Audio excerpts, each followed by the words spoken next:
এই আমার সন্তানের বাবা টেনশন বাড়তেছে, টেনশন বাড়তেই আছে। তারপরে বললো যে মহিলা বলতেছে এই হলো বাচ্চার বাবা, আর ছেলে পুরুষ বলতেছে, ড্রাইভার ভাই বলতেছে না না আমি এই সন্তানের বাবা না। এই না বাদ বিতরণ চলতেছে, ঝগড়া চলতেছে। এখন পাশে থেকে ফোন দিচ্ছে পুলিশের কাছে, পুলিশ আসছে, মামলা মোকদ্দমা হয়েছে। এখন এটা কিভাবে বিচার করা যাবে, এটা তো সমাধানে আসা লাগবে। তা বলে যে হাসপাতাল আছে, এখানে ডিএনএ টেস্ট করা হোক। এগুলো হোক যে এই বাচ্চার ডিএনএ আর হলো এই ছেলের ডিএনএ টেস্ট করা হোক, তাহলে বলা যাবে বাচ্চাটা কার।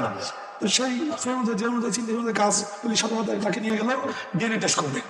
ডিএনএ টেস্ট করার পরে ডাক্তার বলতেছে ঘটনা তো সিরিয়াস, এই বাচ্চা তো নাই, বরঞ্চ এই পুরুষের জীবনে বাবা হওয়ার কোনো সম্ভাবনাই নাই। আগে তো টাকা কম ছিল, আর বেড়ে গেল।